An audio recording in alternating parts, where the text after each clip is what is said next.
Entrevistas en la tarde de hoy y a las 3:41 de la tarde le damos la bienvenida a Laura Lousa, directora de la ONG Acceso a la Justicia. Bienvenida, gracias por este contacto con Unión Radio. Buenas tardes, ¿cómo estás? Encantada. Bien, muchas gracias por atendernos. Vamos a hablar obviamente sobre uno de los pronunciamientos que ha hecho la organización sobre la escasez de medicamentos para niñas y niños, pero queremos comentarle también sobre la sentencia del Tribunal Supremo de Justicia, porque ustedes difundieron un boletín de prensa en el cual recalcan, insisten en que hay abuso de poder por parte de la Sala Constitucional.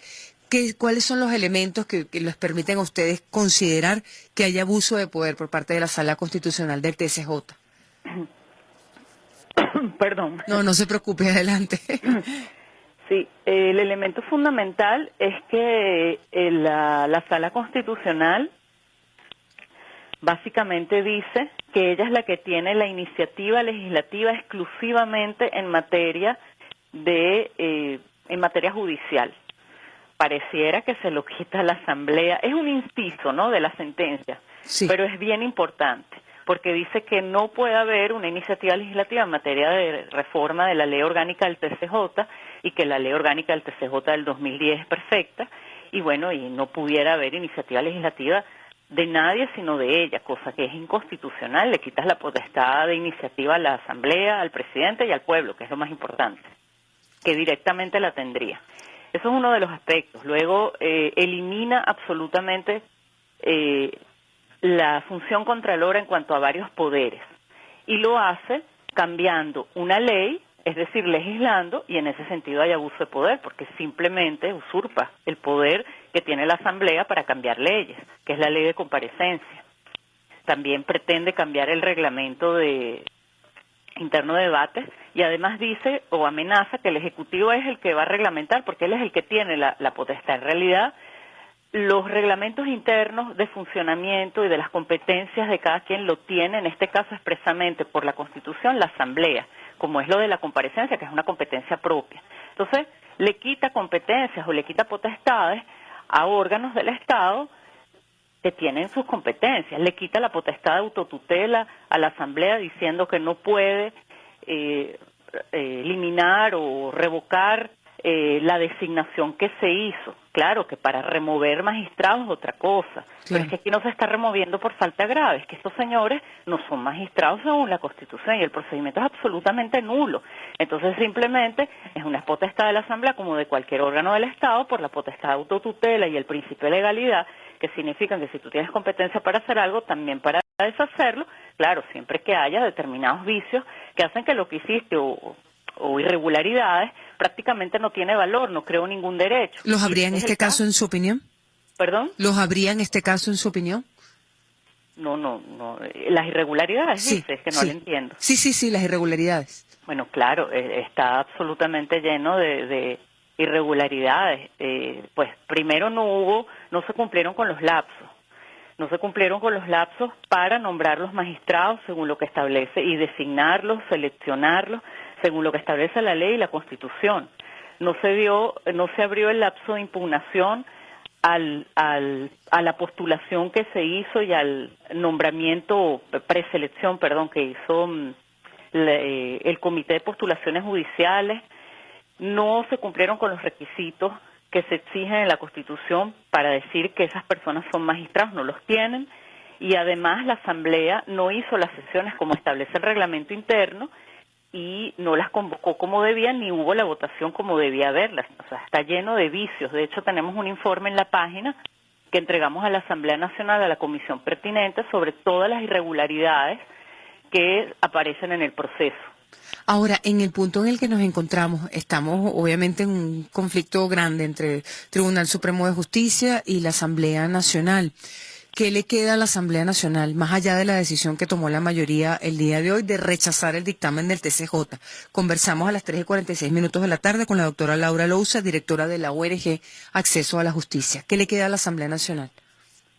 Bueno, ya hubo un antecedente en el 2007 donde se rechazó una decisión del TCJ precisamente porque le usurpa funciones. Pues si me estás quitando funciones que son mías y las ejerces tú y cambias algo que no establece, la Constitución dice que es mío, pues tú tienes que seguirlo haciendo porque es tu competencia. Entonces la Asamblea tiene que seguir legislando y tiene que seguir ejerciendo su función contralora tal como establece la Constitución. En ese sentido pareciera que la decisión de hoy es correcta. Y luego, bueno, yo creo que estamos a nivel de Carta Interamericana porque acudir a organismos internacionales donde aquí se haga valer el Estado de Derecho y la Constitución, porque es que el Tribunal Supremo no está cumpliendo con ella. Entonces, nos está quitando el derecho al pueblo de lo que ocurrió el 6 de diciembre, porque esa asamblea, tanto con su minoría oficialista como con su mayoría no oficialista, pues es la que escogió con cada uno de los diputados que están ahí de los dos lados. Entonces tú no le puedes quitar competencias, no estás dejando hacer el trabajo de la Asamblea según lo que establece la Constitución. Es decir, no nos deja a los ciudadanos ser representados y tener las leyes que debe dictar la Asamblea. La otra sentencia también es gravísima, la número 7, que dice que todo es por estado de excepción cuando el Tribunal Supremo no tenía competencia para revivir un estado de excepción que se decretó cuando la Asamblea dijo que no era válido y que ella tenía que legislar y podía hacerlo y resolver la crisis. Entonces nos está quitando un órgano del Estado y se está permitiendo, la Sala Constitucional hace esto, y se está permitiendo que un órgano del Estado es el único que toma decisiones, que establece los cómo, que es lo que se hace a través de la ley, lo ejecuta, dice cuándo, por qué, y eso es monárquico, absolutista, eso no es de un Estado democrático y de derecho. Entonces la circunstancias ANE, muy excepcionales que no las hay. ¿usted considera que la ANE está actuando correctamente? ¿Qué debería hacer el Tribunal Supremo de Justicia?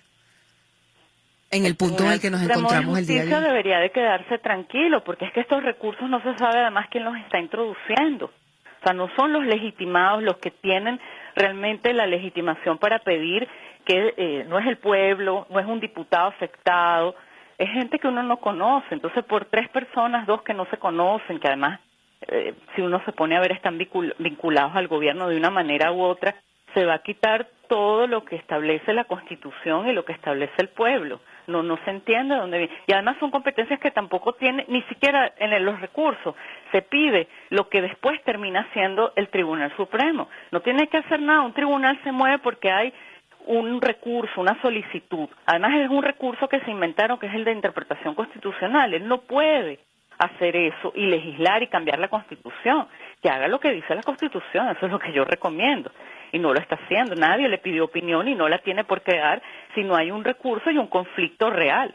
Aquí la Constitución es clara cómo se resuelven esos conflictos y hasta ahora se estaba haciendo, se está tratando de hacer. Me parece que la Asamblea lo está haciendo y el gobierno dice que no lo va a hacer, pero al final va a las comparecencias, termina por mandar la información. Entonces, ¿por qué te metes en algo que no está pedido y no deberías de actuar? Y porque la Constitución no te pide actuar, ni tienes la competencia. 3:49 de la tarde conversamos con Laura Louce, directora de la ONG Acceso a la Justicia.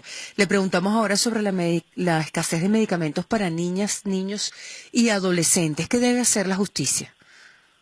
Bueno, allí obviamente igual, aquí lo que ocurrió sí que una ONG que es SECODAP, que representa los derechos de la niñez, es decir, que ahí sí hay legitimación, porque ellos representan, son una organización de la sociedad civil reconocida internacionalmente, que ha actuado incluso ante la ONU para hacer valer esos derechos, pues pide que se proteja a los niños y adolescentes y niñas de este país, en el sentido que el Ministerio de Salud garantice que haya los medicamentos básicos, que además lo que tiene que hacer es simplemente ejecutar una ley que establece cuáles son los medicamentos básicos, porque eso es lo que ocurre en una democracia. El legislativo dicta una ley, que es el cómo cómo se van a hacer las cosas en este país, y el ejecutivo la ejecuta. Y eventualmente el Ejecutivo propone la ley antes porque él es el que en buena medida establece la política de gobierno o las políticas públicas del país.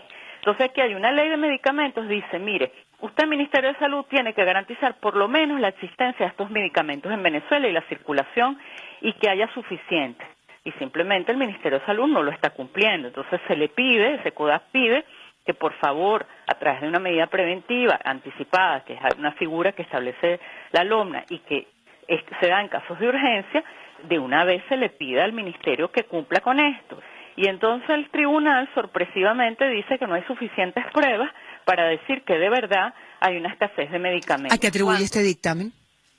Bueno, la sentencia básicamente dice que la medida no es procedente, y que no hay nada que pedirle al ministerio porque no hay pruebas suficientes de escasez de medicamentos. ¿A qué atribuye usted este dictamen? Ah, no le oí. No, no se preocupe, por Le favor, entendí doctora Lousa, cómo no se concluye preocupe. este No, dictamen. claro, ¿a qué atribuye este dictamen? Bueno, a lo mismo que como hasta ahora, el Poder Judicial actúa políticamente y basta oír las declaraciones de los magistrados que han dicho que hay que seguir el plan de la patria, que es un plan de gobierno, no es un plan de país, no es nuestra constitución, no, que hay que el derecho al final no es neutral, que el derecho tiene que ejecutar la política, que se puede cambiar una norma incluso si el régimen imperante así lo requiere, aunque sea una norma constitucional. Entonces esto está lleno de sentencias hacia el Tribunal Supremo y las declaraciones de la apertura judicial de cada año de los magistrados. Entonces no es algo que yo estoy diciendo pues fuera de lugar, ni para descalificar, ni estoy teniendo juicios de valor. Simplemente es algo que el Tribunal Supremo ha reconocido.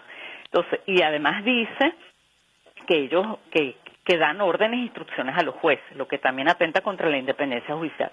Bueno, entonces los jueces hacen lo que ha hecho el Tribunal Supremo, que es que ocultan la realidad porque hay que darle la culpa a otra cosa, que no está pasando nada, entonces no le vas a dar, tú como tribunal no te sientes suficientemente importante con poder del Estado que lo tienes o con autoridad para decirle a la ministro que tienes que hacer tu trabajo. ¿No tendría sentido acudir entonces al sistema de justicia para situaciones críticas como esta, como la escasez de medicamentos para población infantil?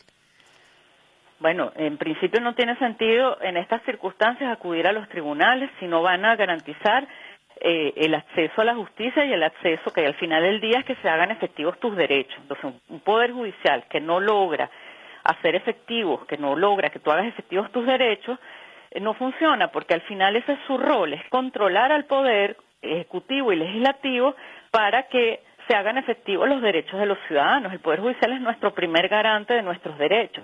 Si como muestra esta sentencia no lo hace, pero además paradójicamente esta sentencia, una de las pruebas es el decreto de emergencia, donde el presidente reconoce que hay escasez de medicamentos. Lo que pasa es que todavía el Tribunal Supremo no había dictado la sentencia en cuestión, que a su vez reconocía que efectivamente había esa crisis económica. Entonces yo creo que por eso todavía el tribunal no se sentía seguro de hacer lo que dice su superior jerarca, según como hemos visto que funciona, porque en realidad no es superior jerarca jurídicamente hablando, Sí. ¿no? Entonces sí, no se sienten seguros. Vamos a ver si la Corte Superior, ahorita eso va a una Corte Superior porque hubo una apelación de SECODAT, pues hace lo que debe hacer y le da la orden a la ministra de Salud, que además reconoció también hace poco que había escasez, pues que dijo que, bueno, que era porque da más apariencia, es más de lo que parece, porque, bueno, por razones que no vale la Sí. pena comentar, simplemente reconoció en BTV que hay escasez. Entonces, bueno, denle la orden y listo, y deberían de ver qué hacen, ¿no? Pero bueno, vamos a ver ahí qué pasa y cuando tengamos la decisión del superior, que no creo que sea antes de mes y medio, pues ojalá que el superior decida a favor de SECODAP. Doctora Lousa, muchísimas gracias por este tiempo para Unión Radio. Bueno, muchísimas gracias a usted por llamarme e invitarme a hablar con usted. Gracias. Gracias a usted. Conversábamos con la doctora Laura Lousa, directora de la organización no gubernamental Acceso a la Justicia, sentencia del Tribunal Supremo de Justicia y esta decisión poco cuestionable sobre la escasez de medicamentos para población infantil.